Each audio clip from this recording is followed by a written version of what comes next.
everybody. Welcome back to Drew the Catholic. I'm Drew the Catholic, and today we have a fun one for you. We have an interview that we're going to do with Bryan from Quest for Faith with Bryan, and we're just going to talk about his conversion story. He's a fellow convert and Catholic YouTuber, so you might have seen that I was on his channel recently, and so now we're just kind of, doing the Uno reverse card here.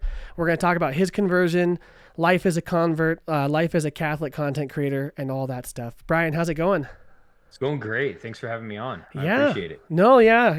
Got to return the favor. You had me on your channel and had to put up with me for a couple hours talking about my story. So I figured the least I can do is return the favor. And, I watched your conversion story and some of your other videos. And yeah, I think you have a cool story. There's some similarities. Obviously, we have some different backgrounds as well. So I think it's cool just to share, learn about that history, learn about your background. It's always fun to see what drew different people to Catholicism, because everyone has a similar journey in some ways, but there's also those unique differences and those pivotal moments. And it's just cool to see how God worked in everyone's lives, that ended up converting to the faith. So tell us a little bit about your background. So you obviously are a convert. You didn't grow up Catholic. What was your faith denomination? What was your background like? So I grew up Church of Christ. So Okay. my grandfather was a Church of Christ preacher until COVID, I think. So, he preached until he was in his late 80s. And so naturally, we were also Church of Christ growing up. And it was church 3 days a week or 3 times a week, because we'd go Sunday morning, Sunday night, and then Wednesday night. As for as long as I can remember. And then when I got old enough, we'd go to youth group and all that kind of stuff. But faith and Bible and all that stuff was always important and pretty prominent in my house growing up. So it's it was just always part of my life. Like, I don't remember it not being part of my life. So it was something we took pretty seriously. So for those who aren't familiar with it, can you just tell us a little bit about Church of Christ as a denomination? What are some of the distinctives versus, other Protestant streams? Yeah. So Church of Christ came out of the Stone Campbell movement in the 1830s. And from if I remember right, it's really came out of Presbyterians. And the idea was that, and it really originated, I think, in Kentucky is where it started off. But the whole idea was that they were trying to do this whole revival of unity of Christianity was the purpose of it. But they wanted to throw out what they saw, every man-made tradition, all that kind of stuff, that it really anything that's no liturgical calendars, all that stuff, everything was thrown out. And they were like, hey, we're going to use the Bible to really solely use that to dictate what we believe, how we practice our faith, how we even worship in church. And so that's kind of the genesis of it. And so it started in the 1830s in Kentucky and kind of spread. And there's definitely some weird similarity or differences from other denominations there. Like with worship music, we would not use instruments ever. Right. That was one of the things I always remember about learning about Church of Christ is that, no guitars, which is the way that they solved the whole, do we have a drum set in service or not? They're just no instruments, period. Yeah. Wow. Yeah. And growing up that way, it was kind of cool because you had to sing, Right. and I've noticed, and it was kind of cool because even in church service, you'd if they had a power, or when in the 90s, you started using the PowerPoint, right? Or the teleprompter. Oh yeah. Yep. But you'd have your different, the altos and the bass, and everybody would sing their different parts. And so it really would be pretty cool. So there is a part of me that still really misses that. So I love, that's probably why I like Gregorian chant so much. Right. Well, and you probably have a lot better, average singing capabilities in your congregation because everyone grew up singing. Yeah. Because you're forced to. There's not, you can't be drowned out by the instruments or anything like that. So is there you might know this better. Isn't there a Church of Christ university in Oklahoma or something? I think it's Do you know what I'm talking about? There's one in, I think it's Arkansas. Oh, maybe it's Arkansas. Okay. Because I went to Abilene Christian University, which is Church of Christ. Okay. Pepperdine University in California is Church of Christ. And Right. then Harding University, it's either in Oklahoma or Arkansas, but Oh, I think it's okay. Harding. I Yeah, I want had to a say buddy. Harding. I think it might have been the one in Arkansas, but I had a buddy that went to a Church of Christ college and was in the choir. And he grew up similar background to you, and so it's his whole family, filled out the choir, like mom, dad, brothers and sisters. They, were collectively the choir essentially. Mm-hmm. So it is kind of cool, like that. As a distinctive is theologically interesting, but practically, yeah, it makes people better singers. So okay, Yeah. you grew up Church of Christ, and it sounds like you had a pretty solid background in terms of your family and your formation. Everyone took their faith seriously. What was your, opinion of that growing up? Was it, you were pretty much solid Church of Christ, no questions asked, and that changed later, or was there sort of a phase where you started looking into that as a kid, or what was the deal I there? I think my first pushback, we'll kind of go with that, and it goes along with another distinctive feature of Church of Christ. Well, it's not distinctive. There's other denominations do this too, Sure. but baptism's by choice, right? They don't baptize infants. They'll do like baby dedication days Yeah, the instead of a child baptism. dedications, right? Yep. And I hate to say I fell into that with my oldest kid, Sure. but I when I was 12, I asked my mom, I said I wanted to get baptized. Hmm. I was just like, I'm ready to get baptized. And I don't know why she did this, but for whatever reason, she just kind of was said, are you sure? Because it's a lifelong commitment. We want to make sure that you're sure about it. She's like, just think about it. But that reaction kind of made me mad. And Right. so Right. I never brought it Like, up I'm again. pretty sure I'm ready, Mom. Right. And so That's I funny. never really brought it up again until I was 17, I think. Hmm. So I mean it was 5 years, 4 or 5 years later, and my sister and I got baptized at the same time by my grandfather. Oh, that's cool. Um yeah, it was pretty cool. What's their But view on baptism? Obviously, it's, they don't do paedo baptism. They believe it has to be a choice, but is it regenerative in Church of Christ tradition, or is it merely like an outward obedience to an inward it's change? regenerative. It is It's regenerative. receiving Okay. the Holy Spirit. Like it's Wow. really interesting because some of their theology is really close. And I think Right. um like yeah, like with that it is regenerative. Like it's a Trinitarian baptism. Hmm. And so you receive the Holy Spirit once you're baptized, Yeah, they that got that type of part deal. right. Yeah. That's neat. Yeah. Yeah, because I know So a lot of denominations that just do believers baptism also don't believe that baptism is efficacious for salvation in any way. It's like merely like an outward sign or something. So that's cool that right. they at least believe that it does something, I guess. Yeah. Yeah. And I think it wasn't necessarily always outwardly talked about, but it was definitely a you could lose your faith, but it wasn't I don't ever Oh, remember sure. it being explicitly taught, Uh like huh. mortal sins, all that there was no concept of that. Right. But it was always talked about like your walk with Christ, your journey, you'll Hmm. grow in your faith, that sanctification type conversation, Right. which they wouldn't use that language at all. But Right. um, my Nana would be very quick to be like, they're going to hell. So That's yeah, funny. there was definitely that sentiment there. Tell us about so I mean that's unique in and of itself. You have this denomination coming out of trying to restore unity, trying to sort of like purify the faith, having a pretty distinctive Baptistic theology that's more, Catholic or Lutheran in the midst of a bunch of evangelicals and Baptists who believe the opposite, right? What's the view on like soteriology? Are they, more Reformed and Calvinist leaning, or you said you can lose your salvation even if they don't work it out? So there must be some sense in which they're not, a typical sort of Presbyterian break off in that sense. It sounds like. No, I don't. Yeah, I don't. Definitely not Calvinist. Right. The idea, the more I learned about, when I started learning about Calvin, I was like, this guy's nuts. But even from a Church of Christ perspective, so, but they are, as far as like salvation with them, they're. I'm gonna say with the very traditional older churches there for Church of Christ.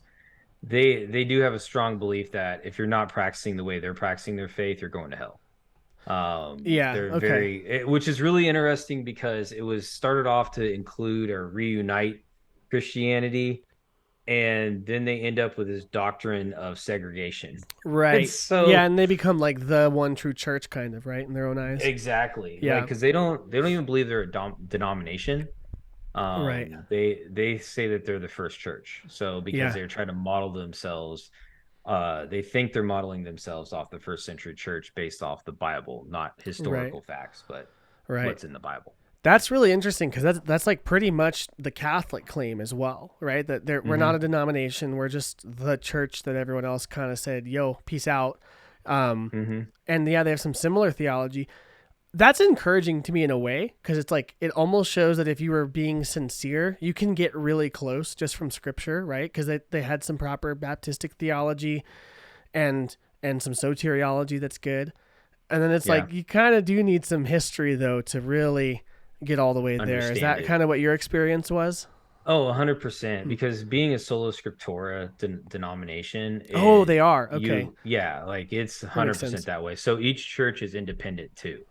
Oh, So there's interesting. no church hierarchy. They're very anti-hierarchy. Wow. So what they perceive as, where it's translated as elder in the Bible is really presbytery, right? The Right. priests are Yeah, the the elders. presbyter. Yeah. Yeah. They translate that as literal elder. And Mm-hmm. so they elect elders within each congregation that run each congregation. Interesting. And so they're loosely joined based off kind of common theology. Sure. Almost like But there's no orthodoxy. hierarchy.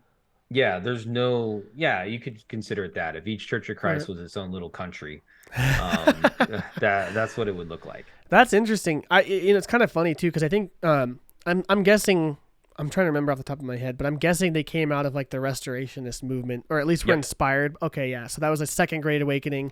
For those who aren't familiar, that was like an American sort of revival movement that wanted to Yep. unify the church, and a lot of In the offshoots came 1800s. out of Yeah. that. Yeah, some really nasty offshoots came out of that too, like Jehovah's Witness and Mormonism and stuff. But then you also had, yeah, like Church of Christ, a lot of ecumenical sort of movements, and then Yep. also like Seventh Day Adventism and stuff. But it is kind of interesting. Yeah, some of those distinctives. What was the view growing up on communion? Like, did you guys take communion every service? What was Hmm. the theology behind it? Tell us about that. So it was a representative, right? Like it Sure. wasn't, it was in remembrance of. It definitely was not thought of as the actual body and blood of Christ. But they take it very, very seriously. It's every Sunday you take communion, and you cannot take it unless you've been baptized. Okay, wow. Um, so And I'm it's guessing it's closed communion. Like, you have to be Church of Christ. Is that right? yeah, I Wow. mean, well, no, you Oh, don't okay. necessarily, you just have to be Trinitarian baptized. I don't know if I Okay. ever ran into that though, but that's my assumption. Okay. So because I remember having friends come to church with me, and I would just be like, "Hey, man, were you baptized?" And if they said yes, I'd be like, "Okay, you can have communion." Sure. Right? Okay. And That makes so, sense. but I don't ever really remember anyone coming down on anyone Right. over Yeah. that. Like, right. Yeah. He was baptized at the Episcopal Church. Get him out of here. Yeah, Yeah. he's out. Yeah. Now they probably wouldn't accept an infant baptism. Oh, So, okay. Sure. and they're also full immersion. So when it comes to Oh, baptism. oh, wow. Yeah. So you got to go all the way under, sprinklings You, out. you you gotta hold the nose Yeah. and get Yeah. Do pulled they dunk back. you So once or do they do like a triple no, they dunk? only dunk you once. Okay. Okay. So they'll Well, at dunk least you, say that's, yeah. a little easier. The triple dunk, man. I mean, that gets Oh wild. I don't know if yeah. you've seen like some of the like the Orthodox baptisms where they do the triple dunk. It's a little Hmm. bit crazy. I'm like, I would not Even want. when it's the infants and they're just like Yeah, doom dude, and doom yeah, they're just like doom. tossing them in there. It's kind of wild to watch. And then I think about like my daughter's baptism. It was so gentle with like they had like a little Right, just seashell shaped thing. boring. Yeah, Yeah. it's very Disney like in that regard. Totally opposite. Yeah. Yeah, yeah. So this is a curiosity too, because I've had familiarity with Church of Christ theology and like where it came from historically, and I actually have some family connections, like my grandmother on my mom's side, and on my on my mom's mom and my mom's dad, so my grandma and Hmm. grandpa both had Church of Christ roots, but I've never been to a Church of Christ service. So what is it like? Is it, like centered around a sermon or centered around communion? What's, is it It's definitely liturgical? centered around the sermon. Okay. So, you're going to have prayers and songs throughout, right? Hmm. It's typically, I mean, I've actually was part of a church that split over, um, over how to organize the service, but Okay, so there's some just liberty between churches maybe. yeah. But in Okay.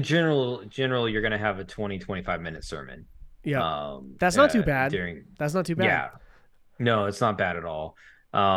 And you're looking at, uh, so even communion, you don't actually go up to receive. Okay. It's passed out.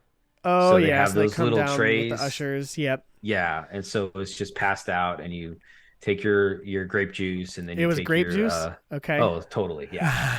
Can't drink any wine. You can't have Right. alcohol. Period, Or huh? So they're experience they're drunken. kind of teetotalers then? It depends on what church, Ah, gotcha. That but makes sense. you can. I mean, my grandfather drank wine all the time, Sure. so and he was a preacher. But Right. then there was my nana who never touched any spirits at all her entire Okay. life. So, um, it just kind of it depends. So, but in general, and there's even some that don't think you should dance because it's not in the New Okay. Testament. It's weird. It's Like almost like it's almost Baptist in some ways, but then there's some really they're key points very where they're similar. not. Yeah, that's funny. Yeah. That's really Yeah. funny. Yeah. Going to a Baptist service was very familiar to me. It, Okay. it didn't seem too different at all. Nice. So, So, okay, yeah. so you grow up Church of Christ. This is kind of the way you're formed. Maybe there's a little bit of pushback here and there. It sounds like with your baptism and things like that. And then tell us, when did your eyes start to open to, I mean, how did this even begin? What opened you to go from, Church of Christ with a longstanding family background to like now you're Catholic? How did that even start? So I think it started in high school actually with Young Life. Oh, the Young Um, Life. That's right. We talked about this a yes. little bit last time. Yeah. Yeah. Real quick, are you freezing on your end? I'm not seeing it freeze in terms of like on Zoom. Okay. Is my image frozen or You're yeah, something? you're Oh, that's frozen on okay. my end. Yeah. Oh, Okay. that's fine because it records separately. So, yep. Okay. Just making We'll sure. just roll with it. Yeah. Yeah. Oh, it Okay. totally did. Look at that. That's funny. Here, I'll just actually just stop my video on Zoom. How's that? That just froze all of Zoom. It looks like. Can you still hear me? Yeah, I can hear you fine. Okay. Yeah. We'll just roll with it. Okay. Yeah, so really was Young Life started kind of opening my eyes up because that was really the first time I had done praise and worship with like instruments or anything.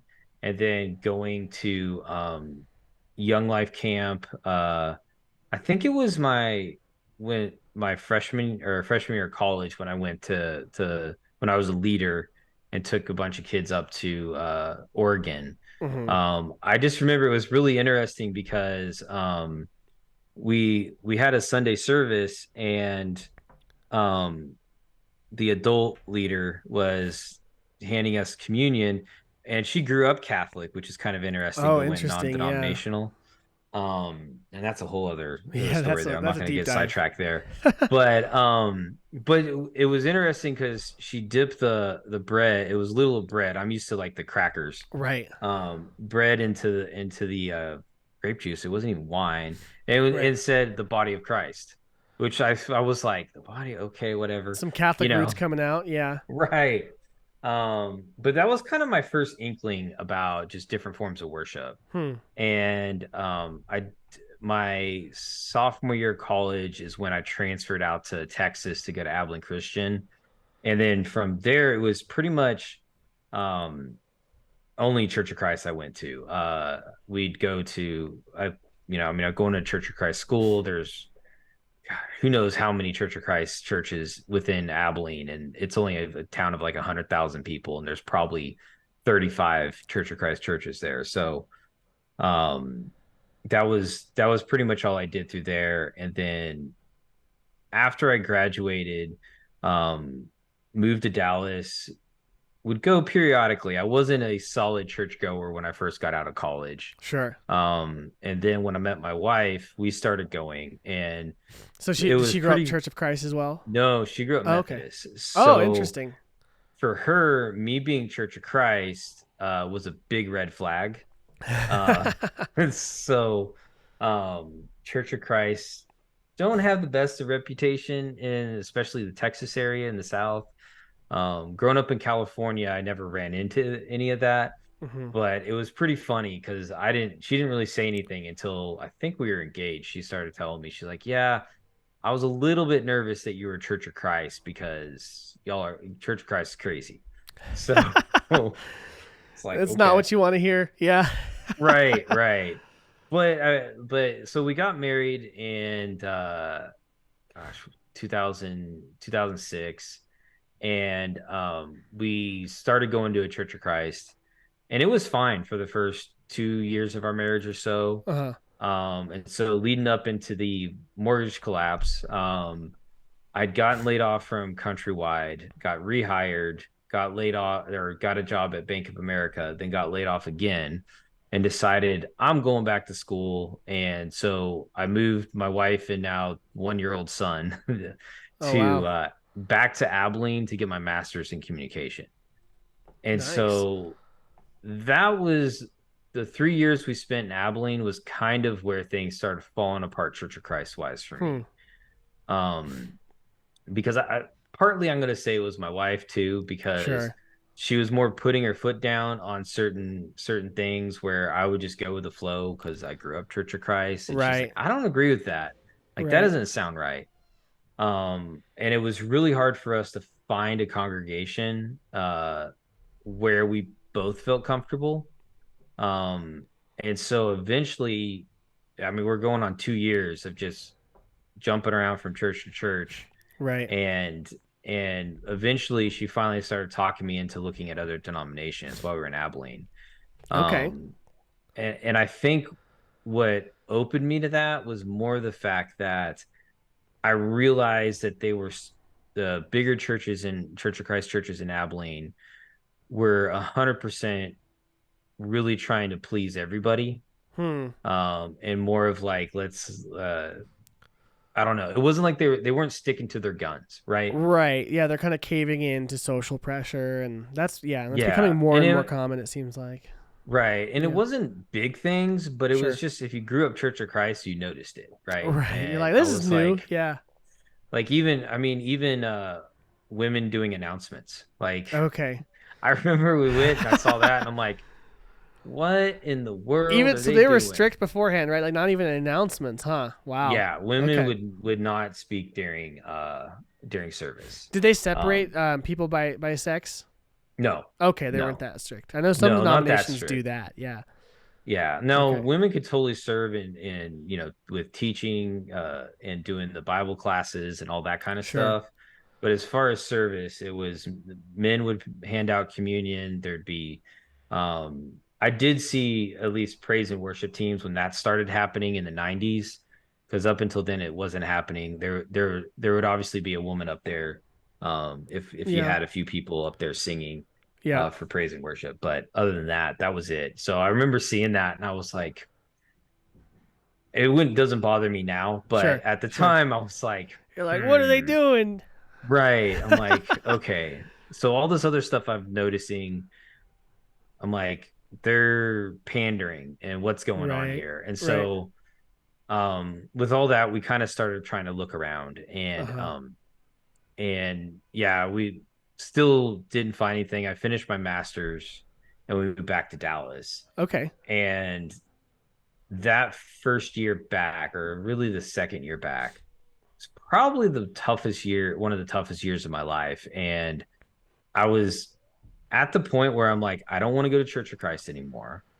I haven't, like, I don't necessarily agree with these other denominations. And I literally, I guess I said this, I don't remember saying this, but I told my wife, I'm like, I don't think I'm going to church again.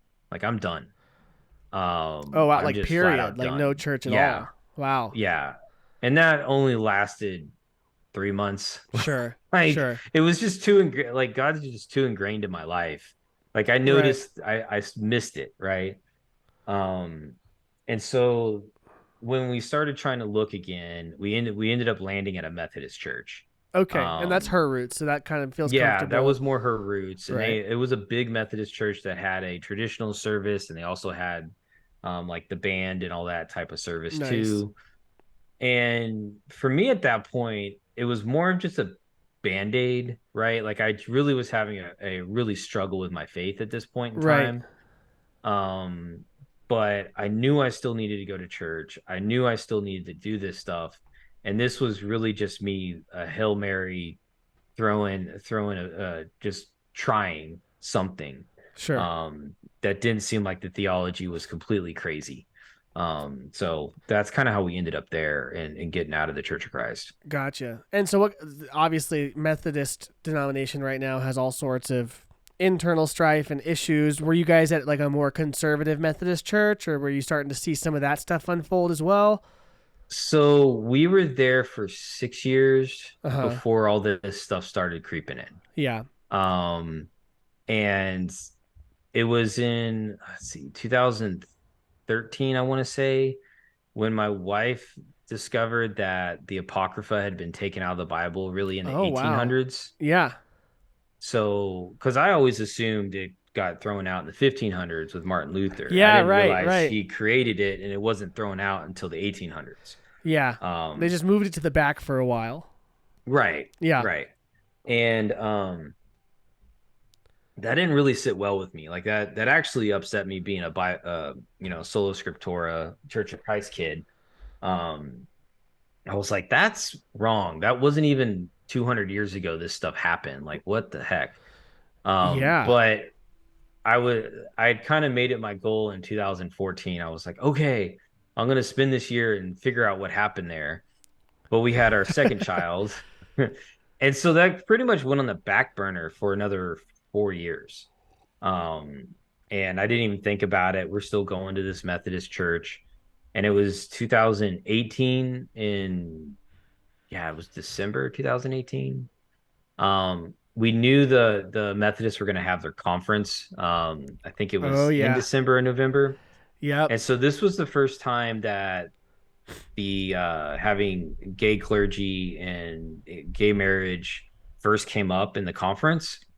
Sure. Um, and surprisingly, they actually at that time voted not unanimously, but overwhelmingly to not allow it and officially say no to that.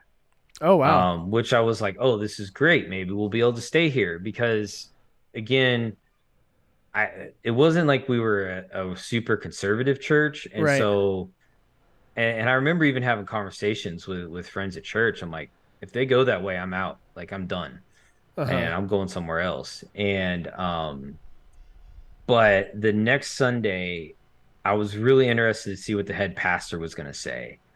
And so I didn't even go to church. I just tuned in online Sure. because I was Oh like, wow, they're I pretty I ahead. was Already doing live church before yeah, COVID. yeah, they were already they Wow. started that in like 2016, I want to say. Okay. Um so yeah, they were pretty cool with that. But the so I tuned in because I just had a feeling it was going to be a disaster.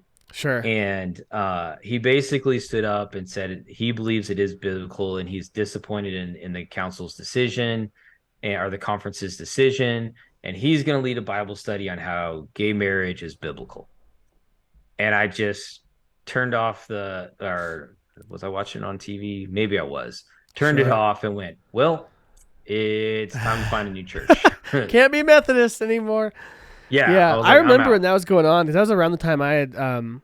When did you say that was? That 2018? Did you say? Yeah, 2018. Yeah. Okay. So I was a couple years out of college when that happened, and I had graduated, knew some Methodists, and that was like the precursor to very similar things happening formally in Anglicanism that just happened pretty recently. So Yeah, that was crazy. I remember, yeah. yeah, Methodist friends being like, "Oh no, dude, this is gonna rupture." Yeah, and the dividing line had been there for a while, right? Like people kind of knew it was coming, but Well, it was. I think they had the West Coast Conference for the Methodist Church had appointed an openly gay bishop. yep, Yep. And that's what set everything off Right. eventually. So, And wasn't it um, maybe you remember this. I think I remember it being it was like the Methodists in South America and Africa that basically prevented it it from passing, was, right? So, it was the foreigners. It wasn't yeah. the American churches. Yeah, the American churches were I remember this being really awkward cuz then the American Methodists are going, "You guys are really backwards and behind the times." And then the African churches were going, "You're being neo-colonialist with your gender ideology," is what they said in like a really strong statement, which I thought was kind of entertaining because you're like, oh, that's really funny to think about. They're viewing it as like, Western ideals trying to encroach Yeah. what they feel is important. I thought that was really Yeah. interesting. Yeah. So, anyways, that makes it to where you're not going to be a part of that church. And so then what happens? You just start going to other congregations, or do you start So researching? we start looking, and what we unfortunately, so I wasn't going back to Church of Christ. Right. At this point, the Presbyterians had already started doing the gay marriage stuff. Yep. And my wife started looking at, she started deep diving because they're not going to, well, back then, I think now they're probably going to put that on the front page that they do it. But Right.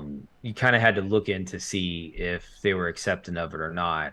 And we found that most, even the Bible churches, everything, if they weren't outright okay with it, um, it was at least leaning towards, oh no, this is fine, love is love type conversation, which Yeah. shocked me. I mean, I'm in Dallas, Texas area. Like, are you kidding me?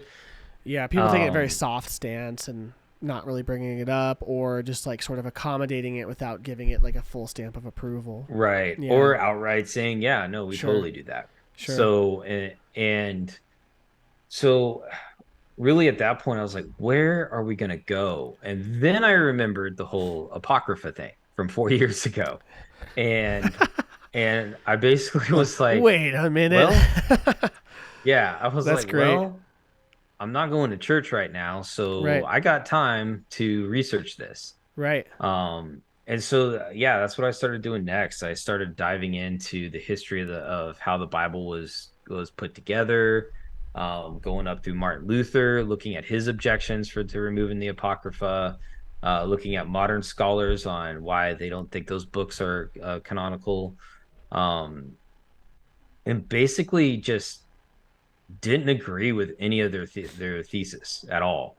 Everything I found, which really bothered me, to say the least. So, and I think the linchpin for the whole argument, because I think, correct me if I'm wrong on this, but everything I was reading, Martin Luther really had a strong pull towards the Jews being in charge, like that they had a say on the Old Testament and sacred scripture. Yep. That's where he got his And canon from. That's right. yep, Yeah.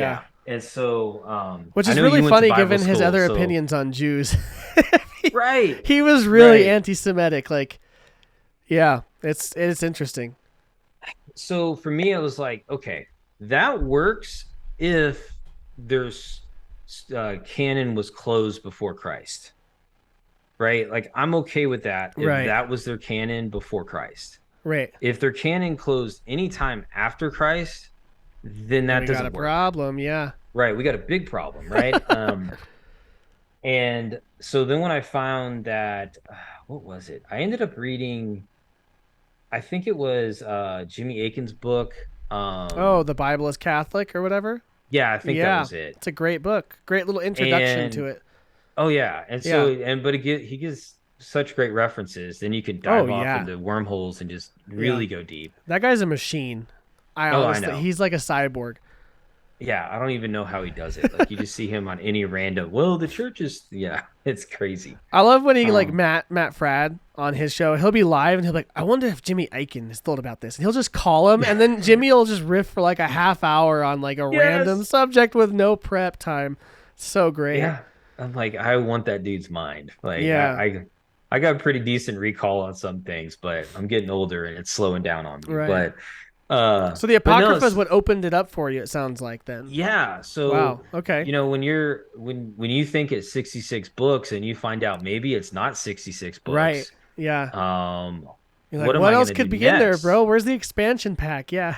Right. Exactly. And Yeah. so then that's when I got when that history book. Oh, Um the Everett, is it Everett Church Ferguson? history. Yeah. Yes. Oh man, So that book. yeah. And for those that haven't watched my interview with Drew on my channel, um it's an awful textbook for church history. So if you want anything with references to be able to dig further, don't get it. Um I should so clip that. If you want something with references, don't get this particular book. That's great. Yeah, That's but funny. that's what I bought it for because I was Yep. like, oh, Same. church history. I can open this up and he's going to have references to other biblical scholars that I'll be Right. able to go and pull their papers up and read them. And there's nothing. And Right.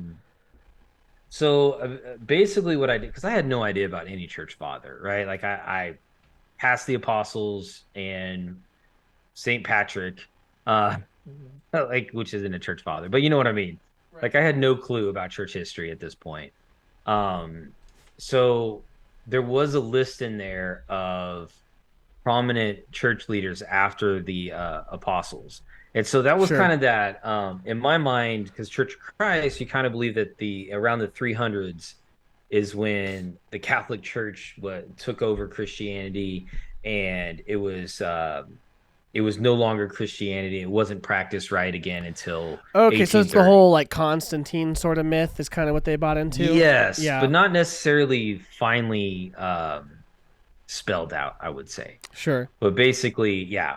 And um and that kind of goes into, I mean, that was a reason too that I was like, why am I going to Church of Christ? Like it doesn't make any sense that they're literally the same first century church. Like it's just not a thing. But anyways, so I started looking into I got this list of first century Christians. And so I started just looking them up. And one of the first ones on the list was St. Ignatius of Antioch. Oh, my boy. And He's yeah, great. Yeah. oh, it's absolutely fabulous. And I mean, you got stuff in there for church authority. You have stuff in there Right. for the Eucharist. Um, Really but the strong claims. Like he says like we don't what's the quote? We don't I have participate it with somewhere. the Yeah. heretics who don't pray or confess that the Eucharist is really the body and blood of our Lord. It's like Yes, that's it a was strong strong. statement, dude. I remember reading that for the first time and I got chills because I was like, I'm wrong. Because Right. man, like this guy's so early. Yeah. What he wrote that in 106. Yeah, something like that.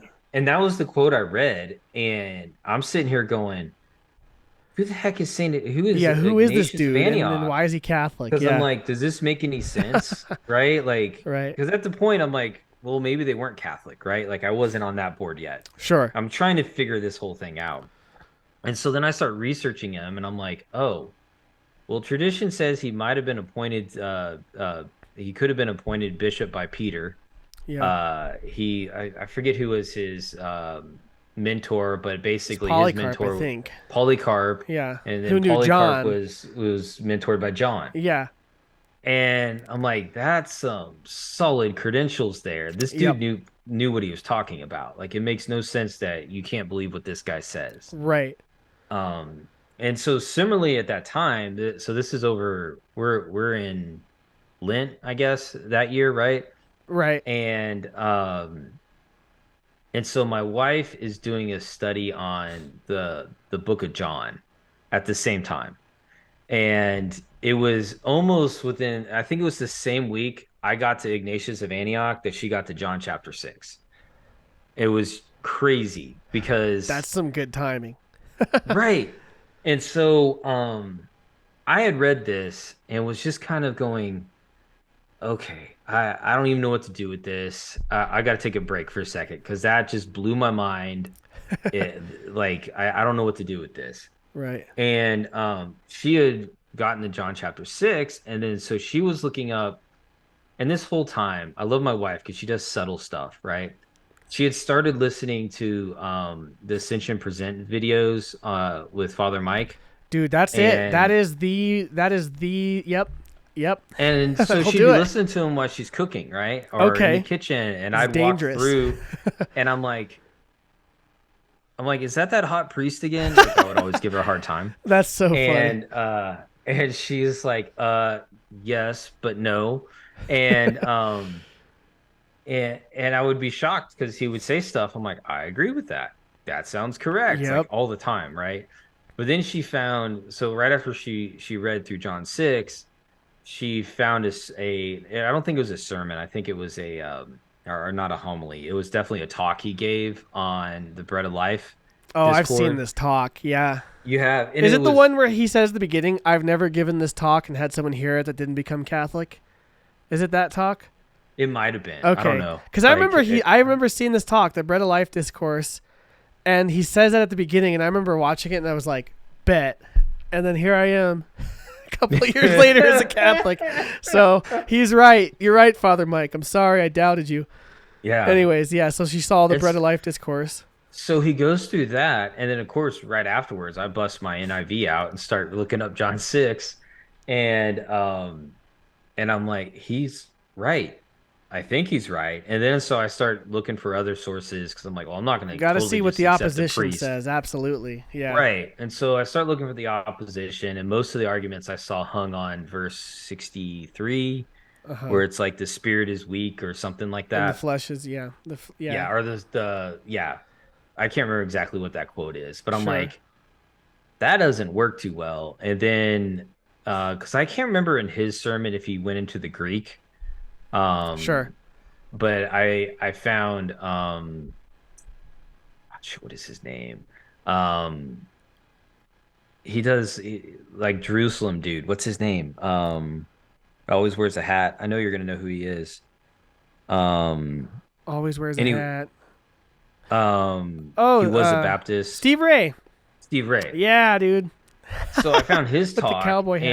and yeah, and so he was talking about the Greek and Yep. how he changes his language and gets stronger and stronger and stronger the longer that conversation goes on. Yep. And I was like, bull, that's no, I doubt it. And and what the great thing is today is we can easily look that stuff up, right? Like Right. 20, 30 years ago, you had to know Greek and then you'd had to go to get a Greek dictionary or, like it was a lot harder to do this type of research, but they have that stuff online. And so I start looking at it line for line, like the translations through different Greek Protestant sources, not Catholic sources, Right. and it lines up. Like he really does switch his language where it's prego to drago and goes into which means like to gnaw on or chew on my Yeah. flesh. Very Like literal and visceral language. Yeah. yes. You know what always trips And me up about that one is, like you had mentioned, verse 63. I pulled it up. It's the spirit that gives life. The flesh is useless. And like you said, it's not mhm, good. Not a great argument. What really baffles me is right before that, he says, does this offend you? Then what if you were to see the Son of Man ascending? So it's like yeah. he's comparing this teaching to his ascension, which I think everyone is willing to say is literal. And if Yep. he's hinging this, like what will you do when you see me ascend into heaven? If he's being metaphorical about John 6, then that would mean that he's also being metaphorical about his ascension, right? Which Yeah. I think we'd all say no. So actually, my friend Steven pointed that out to me, and I was like, bro, that makes it huge. So now that I bring Yeah. that up with people, they get real quiet and they go, oh, crap. I can't Yeah. say that his ascension and was he figurative, like right? quadruples down, right? Yes, It yes, says yeah. many of his followers left him Yeah, and he just lets them leave. right. And I mean, Whereas, these are yeah, people that have been probably following him for 2 years at this point. right. Um, Well, and another and- really huge point, sorry to cut Yeah, you no, off, go is ahead. that a lot of people will be like, oh, well, he's telling a parable. But there are no parables in the Gospel of John. Like, if you look Yeah. through the entire Gospel of John, there's not a single account of him telling a parable. yeah, If this is a parable, it's the only account, which would be like really weird because the other three Gospels have, dozens of parables throughout all three of them. And then John doesn't have a single one. So yeah. John sets like this paradigm of being super, very serious and literal and theological with everything he does. So it'd be very weird for him to be like, hey guys, I'm just going to throw this one parable in. Not to mention Jesus doesn't explain it afterwards, right? Whereas with all the others, Right. the disciples are like, we don't get it. And he's like, okay, I wasn't going to tell all them, but I'll tell you. Whereas here, he's like, are you going to leave too? You Yeah, know? he just flat out goes, Yeah.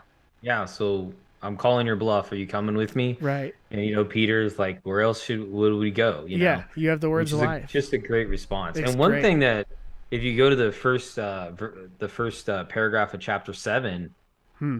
it says that he had to flee that area because they were afraid that he was going to be put to death for what he said. So it's like even Oh, yep, another it triple does. down. It says he went about in Galilee. He did not wish to go about in Judea because the Jews were looking for an opportunity to kill him. That's the very next verse. Yep. Yeah, he was taking it seriously. No kidding. Yeah.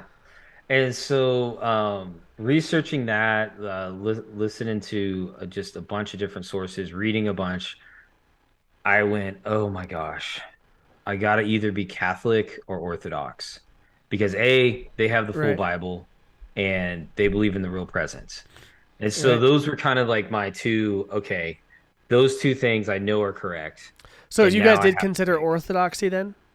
for a brief second Sure. because what I ended up doing then, to me, I felt like the Orthodox were a little bit, and this was kind of my wife's observation, and I was like, you're totally right.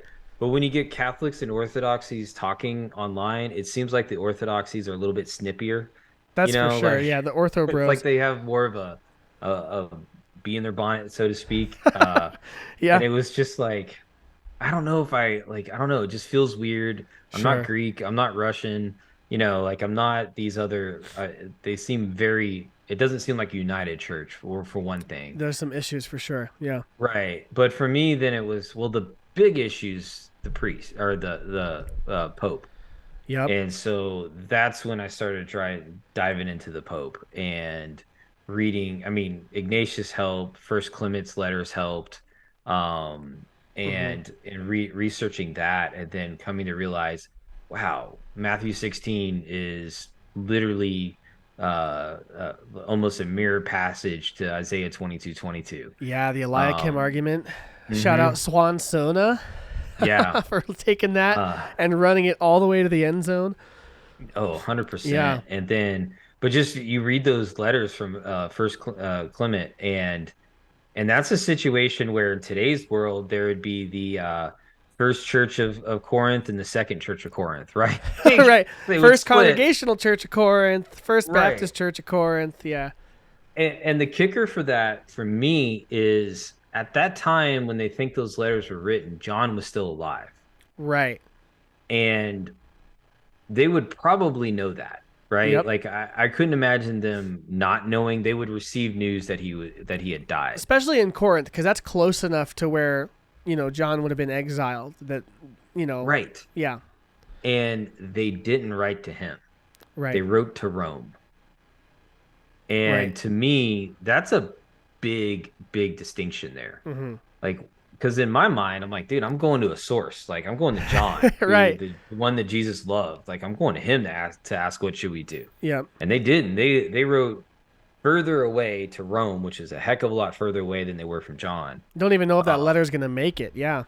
right. And so to me, that was just it was that was the point where I was like, okay, it's the Catholic Church. So And that right there sealed the deal. Just kind of seeing some of that stuff in the early centuries about the papacy. yeah, for me. Okay. Because I mean, I looked into like, was there a broken line? What else happened? Sure. But if the first century church was really on board with the Bishop of Rome being the head, Hmm. and that's what all the first 200 years, anytime it's different sources, you're like, Sure. that's what they're pointing to. I mean, they're not explicitly saying Pope at that point, but Yeah, and it um, might not be outlined in the same way that like a Vatican I definition would, but all the seeds right. of it are there for sure. Right. And Yeah. then but also it was after I figured out how the Catholic Church looks at infallibility Mm. that made me be okay with it. Yeah, it's not Um, nearly as like all encompassing as it seems from the outside. Like the Pope, right. like from the I remember this for me at least the outside. I was like, the Pope's infallible. Like what? Like what if he messes up on a Wednesday and misquotes something? But then when you learn the Hmm. limits of it, it usually is like, oh, that's more reasonable. It's pretty restricted. Well, and the longer the church is around, the more restricted every pope is. Yeah, And that's kind of the yeah, crazy that's a good thing is point. because I did a video on this and I kind of equated it to this. like when you're looking at math, right? Math Hmm. boils down to 1 plus 1, Sure. right? So no matter how complex and complicated your math gets, you're doing trigonometry or whatever, right? Like Right. you're doing the math to send someone to space. It's you still have to be able to boil it down to 1 plus 1. Right. And honestly, that's papal infallibility too. Whatever he's making an infallible statement, it has to agree with everything that it has to be in agreement with not just the bishops that are here today. They all have to agree with him, Right. but it also has to be in Congress with what the church has taught throughout history Hmm. and from the Old and New Testament. Right. Like it can't veer from any of that. He can't just come out tomorrow and be like, "Yo, surprise, fourth member of the Trinity, here we go." Yeah. Yeah, there's definite limits. Yeah.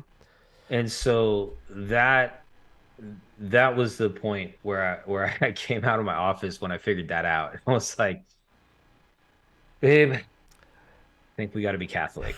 And What was her response? she was kind of shocked and Sure. excited. I could tell she was excited because I think she'd always had a good impression of Catholics and didn't really have this negative anti-Catholic view that I had grown up with. Sure. And so for her, she didn't really, I think she was already at the point where she's like, I don't know where else we're going to go except the Catholic Church. Yeah. But she was being a really good wife and letting me figure it out to lead us the right way. Um, and kind of let me do my own thing. So that's when we um officially were like, okay, well, let's go to a mass and see what that's like. Oh, so And you so guys hadn't went from even there. like visited a mass yet. You were like pretty much, I have to be Catholic, and you'd never even seen it yet. Wow. Yeah. I'd Wow. gone to two masses before. I went to Okay. a wedding and I went to a funeral. Okay. Wow. Um, Yeah. Both ends of it there. Yeah. yeah. So, my on my dad's side of the family, there's a lot of Catholics. Um, they're like my great aunts, two of my great aunts were Catholic.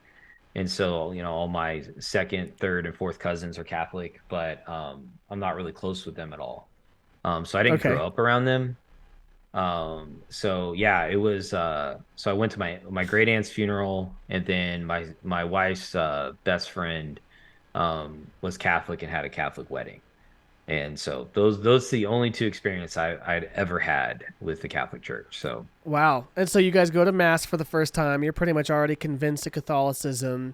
How long did it take from that point to enter? Did you guys go through RCIA formally, or what mhm. was? Okay. So Yeah, we how went through the long normal after? 7 months. So this was probably so when all this research started, and when I say like every spare moment I had where I wasn't, spending time with the family or whatnot, I was in my office researching this stuff. So, I mean, I don't Yeah, even know that's how many hours familiar. it I know was, what but it that's like. was, Yeah. yeah, it was just like hitting it hard. I still do that, bro. Um, yeah, I know I do too. I do too. But so this was end of June, beginning of July in 2019, I want to say. Okay. And so we went to a Saturday. I was like, well, let's go to a Saturday night mass or evening mass because that Sure. won't be that crowded. And it totally was crowded. Yeah, But that's always crowded. Yeah. yeah, so we ended up doing that. And I was I was really worried because I had this experience at an Anglican church. This was when I was done going to church. This was 2012. And my wife was like, I'm going to Ash Wednesday and I need you to take me. Like, we're going. And so we went to this Anglican church that was near our apartment where we were living. Okay. And I had this visceral negative reaction to it. I can't explain it to this day. Like, I'm just sure the devil had a grip on me at that point. But I Sure. just had this like anger festering out of me the whole service, which makes no sense. Like, even while it was happening, I was like, I don't understand why I'm having these emotions. Like it doesn't compute. And so I was really terrified of having that same reaction going into a Catholic church and experiencing the mass when I'm seriously considering it. And I was so grateful that I got there and I'm like, and it was a Novus Ordo, it wasn't a Latin mass or anything Sure. like that. And I was just so relieved because I just felt absolute peace throughout the entire mass. I had no idea what was going on. was, You got the a Catholic second late of, calisthenics going on, and yeah, like a second late on doing the sign of the cross, trying to yep, fit in, sitting in yep, the back row. yeah. That's what we did Um, for a while. Very back, no one saw yep. us. Just Yep, watching everybody, yep, can't understand what anyone's saying at first, yeah. and just, um, Just mumbling but along. Yep. yeah. And so Oh that wow. September, we ended up joining RCIA. Okay, cool. And then the following Easter, it would have been fully initiated, or No, so we okay. had to, my wife, and I can't remember if she talked about it on her channel or not. Or I've talked about it before. I Oh did a sure. video on the annulment process. Oh gotcha. Okay. But she had this awful 9-month marriage, Hmm. 20, gosh, this was like in 99, somewhere in there. Yeah, It a long was time like a ago. long time ago. So she had to go through the enrollment And process for all so that. yeah, we had Yeah, to do the annulment sure. process, and that took, we weren't That accepted takes a into the while. church until Pentecost 2021. Oh, okay. Wow. So it took a couple years then. Yeah. That's pretty standard. I feel Um like that can take some time. My mom had to go through one as well. And my both my parents, they're married to each other still, but they both had prior marriages, and they individually each had to get an annulment, and yeah. it took like a year and a half, and that was quick, is what our priest said. He's like, that by all other standards, that was like really lightning fast. So Yeah. it can take a And while. I'm and I get it. Like I have my wife several times during that process was getting really frustrated and mad about it, and she's just like, "I'm done." Yeah, it's hard. And That's I hard. was just like, "No, you're not." Like We're gonna see it doing through. this. Yeah, that's Yeah, tough. we're doing this. So, That's really tough. Well, praise God that you guys. So mhm. 2021 is when you were fully received. Yep, I yep. think that's the same. Ever since COVID, I get mixed up. That's the same year that my wife and I were received. So I we think went it's what you into said. It was yeah. Easter 2021 though, right? So we were ours is dude. My story. We were received like March 13th, 2021, Okay. because we had this RCIA director at the time, or the religious ed director. Um, she was very adamant about expressing that since the church accepts the baptisms of Protestants, that they don't need to go through RCIA, which our current religious ed director is like, that's crazy. No, they should go through formation because there's a lot of Yeah. differences.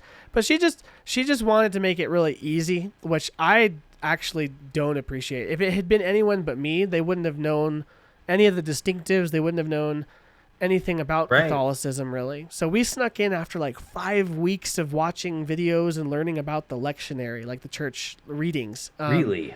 It was a very bad initiation process, but it almost didn't matter because like by that point I had read the whole catechism. I had researched so much that I was like I could probably teach the RCIA class, let alone Yeah, I have to felt go like that through a it. lot too. Yeah, and I think that's really common for converts. So it ultimately ended up being okay, and since then things have kind of changed. But yeah, it was like a random Saturday mass in March, and we were confirmed. The really awkward part for us was that she I don't know what you guys had to wear, but we had to wear these white graduation robes. Like they were No, we didn't literally have to wear that. I wore a suit. okay. I would have preferred to like dress nice and just be in normal clothes, but she made us wear graduation robes like we were kids. And the priest at the time looked at us and he's like, "She's making you wear the robes, eh?" And I'm like, "Yeah." And he just shook his head and then walked in to start mass. So it was a very strange experience. Yeah. So yeah. Anyways, March 13th of I think it was March 13th of 2021. So that Yeah, was yeah. just And a then few months at before the me. time we were my wife was pregnant with our first daughter, so that was kind of cool. Yeah, it was a wild thing. I'm glad I'm the one that bit the bullet and had that. And then I've had friends come into the church. My mom has come into the church since then in our parish, and my mom had a much better formation. Like they did 9 months, they did Yep. Symbolon, and my mom could she could catechize anyone on the streets basically. Like she's really That's well awesome. formed. Whereas yeah, if I hadn't done all my own research, I would have come into the Catholic Right. Church thinking it was like anything else, not any different. So Yeah, I think that's really important because even for me, like most of the topics I felt, yeah, or well, I'd say that like I had enough knowledge that I felt like I could teach most of the classes. yeah, Even at that point. But even some things like because I believe in the Pope and the church authority, and I was accepting of the Eucharist, it was kind of like I'll figure Mary out later. And Oh, okay. because if you believe in church authority, then it's kind of like, Yeah, it's the silver bullet. yeah, you're like, well, if the church authority is true, then okay, what they say about Mary is true. I don't know Right. if I believe in that in my heart yet or my Right. mind, but I'll get there. What did you And struggle she, with the most with Mary? Was it her intercession? Was it some of her titles or dogmas, or what was kind of the I harder thing? think it was the fear of worshiping her. Got yeah, yep, I think was probably my biggest hang up. sure, And but I think once so we for when we talked about Mary, that was like the third or fourth week in the RCIA. And it clicked because they actually, instead of just talking about Mary, they talked about Our Lady of Guadalupe gotcha. and Fatima. And I had never heard either of those stories. Like I had no clue about any of that stuff. Right, And for me, it helped me understand Mary's role in heaven and how she's always doing God's will. And I mean, you think about it, like Our Lady of Guadalupe. At this time, it's right after, it's during the Reformation. This is right, what 1531, I think, is when it was in yep, December. yep, Um, and so you have half of Europe leaving the Catholic Church, and you have the Spaniards who basically are just they've been there for 10 a number of years at this point and are getting no headway on converting yeah. They're not the helping. locals. Yeah, Yeah, right. They went in and basically, yeah, and so then within 10 years of Our Lady of Guadalupe, 9 million new Catholics. I like that's incredible. yeah, dude. That's That an story is absolutely incredible amazing. story. The fact that we have proof of it, we've had Right, scientists examine the tuma and all like there's a it's an okay, I'm not gonna say great, like it's kind of a not well sure. done documentary, but there's a one on Amazon Prime you can watch on that. Okay, I think I've That interviews seen with that. the yeah, it's Yeah, mostly in Spanish, but they yeah, and then the have subtitles and stuff. yeah. Yep, And so, but seeing that, it was like, okay, all right, I'm not sure about the rosary yet. And I think sure. that Christmas or yeah, it was that Christmas. I think we started trying to pray the rosary, I think. Gotcha. But That's yeah. a I think that's a pretty normal part of like any Protestant who converts. I think has struggles with the Marian dogmas a lot. I know for Hmm. me, I kind of took a similar approach, and the ferocious researching, I kind of honed in like if I can prove the papacy false, then I don't have to be Catholic, or vice versa. If it's true, then I have to be, and everything falls into line. It's sort of the silver bullet, right? Yep. And then, but yeah, we really struggled with Mary. My wife struggled a lot for some pretty unique reasons. Like one, she actually struggled in like a really personal way in that she was not, I don't want to say offended, but she was sort of taken aback that there's sort of the dogma that Mary's childbirth experience was painless. That's sort of a thing the fathers talk a lot about, and she just felt like that was almost unfair in a way, like having Hmm. gone through childbirth and had to be really difficult. Well, I Yeah. mean, at that point we hadn't even given birth to our daughter, but she was like pregnant, and there's all the struggles of Worrying being about it. pregnant. Yeah, and we were new Catholics, and she was still struggling with that. Until she actually gave birth to our daughter, Mary actually played a pretty big role in that, which was cool. But, and I know for me, it was on the other end. It was like you. It was like I was afraid of like I don't want to accidentally worship her or Hmm. give her too much honor and offend God.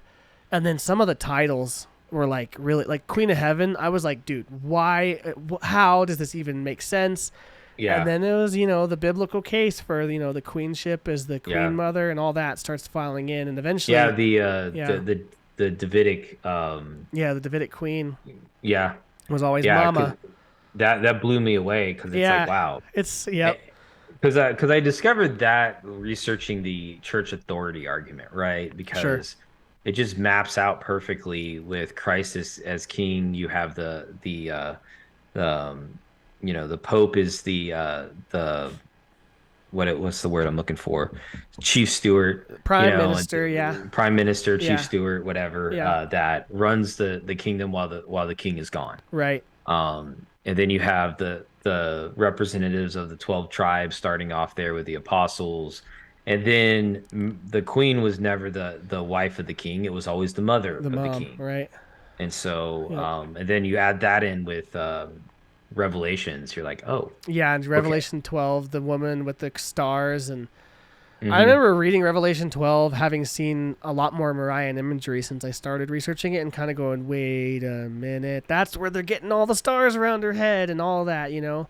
Yeah. Yeah, then it opens up, but it's still tough. Like, that was a really tough transition. And the Saints in general, I think, is tough because you're so used to, like, at least in more evangelical or newer streams of Protestantism, praying is almost equated to worship most of the time. And so if you're like praying to somebody that's not God, they equate that with worship. And so you're like, yo, you're worshiping Mary. When really, the word pray means ask. And so, like, Right. I could say, you know, Bryan, pray tell me what your Catholic conversion was like. And it's like, I'm asking you to tell me what your Catholic conversion was like. And in the Middle Yeah. Ages, that's Figuring how they that use the word. exactly. And I So, think learning that difference in language between Protestant and Catholics and then yeah, finally understanding what they mean, right? Like right.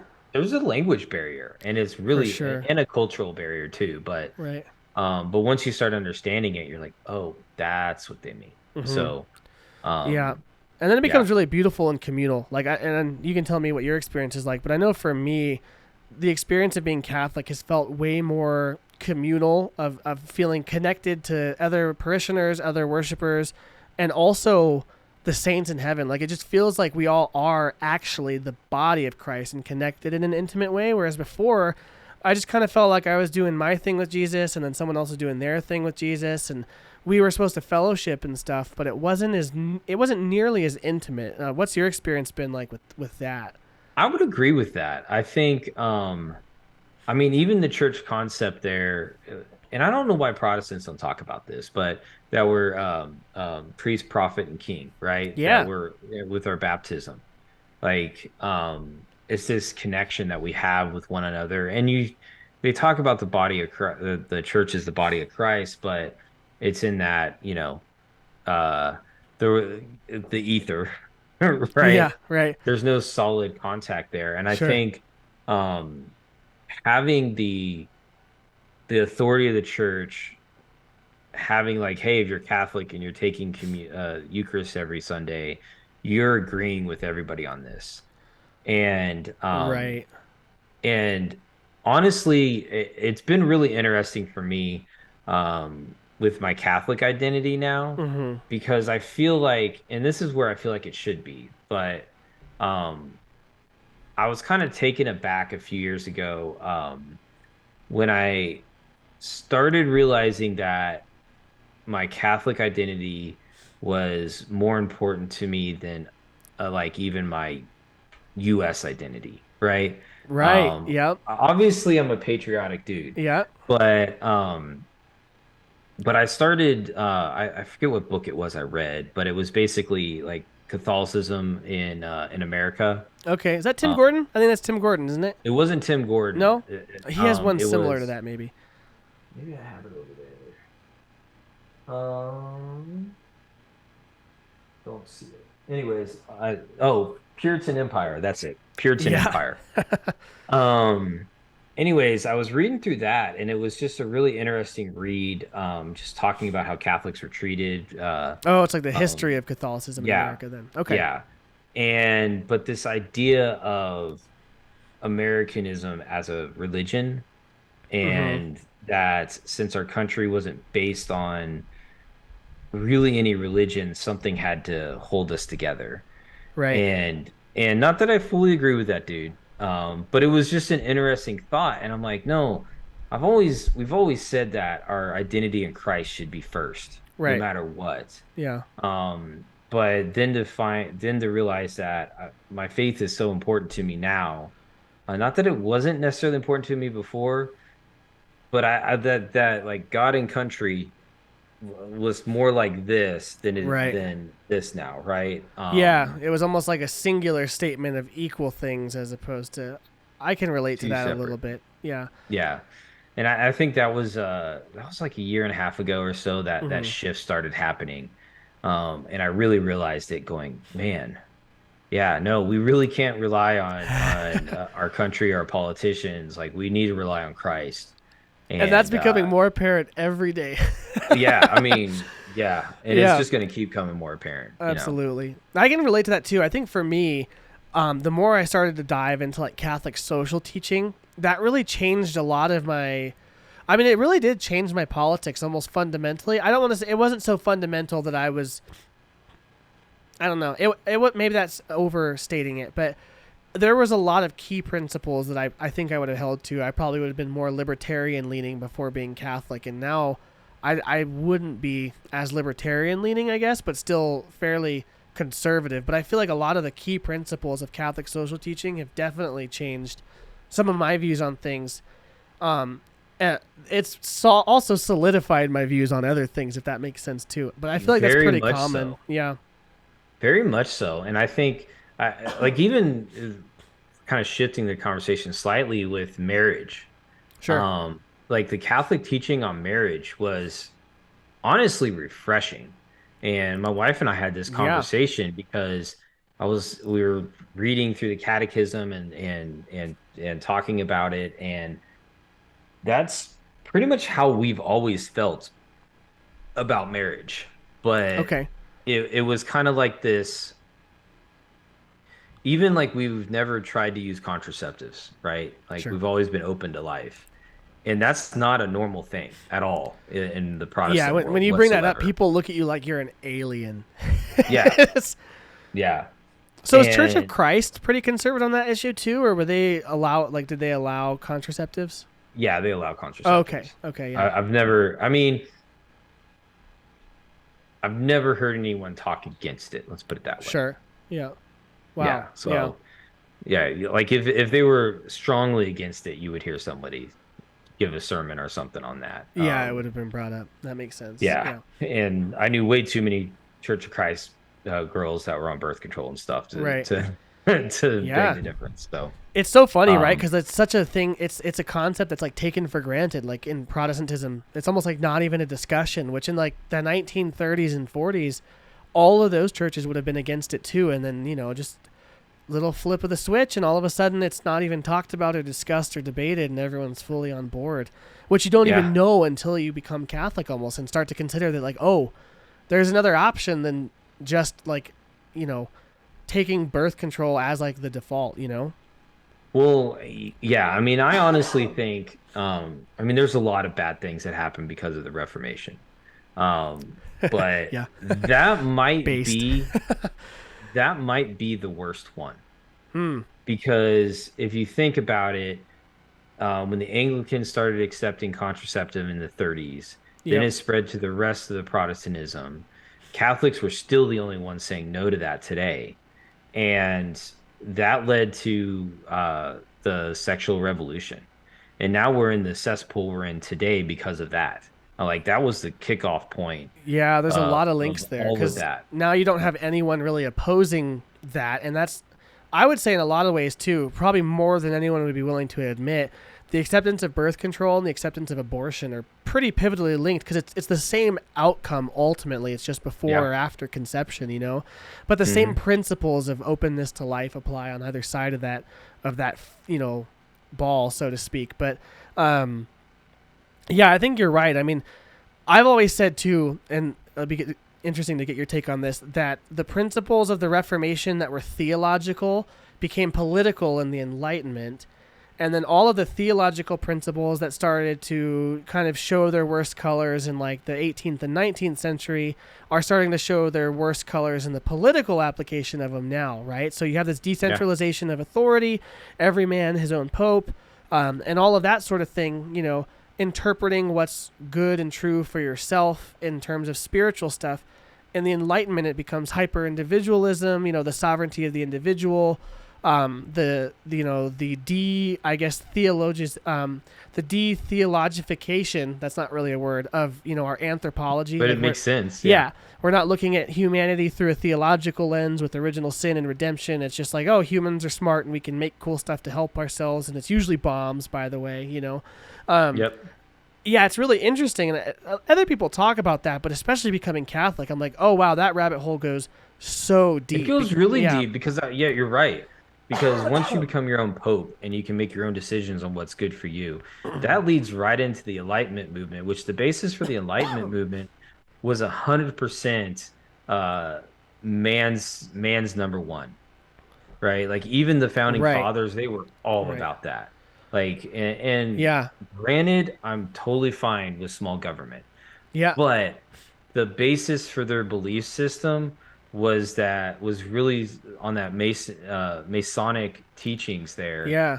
that man's number one. Well, and you don't And need Enlightenment principles to be a fan of small government, right? Because, like in right. Catholicism, we have the principle of subsidiarity, and that's one of the Hmm. key principles of church governance. And whenever that's overstepped, it usually causes problems. But that's also been Yep. what they've recommended for kings and things like that. And Yeah. I remember.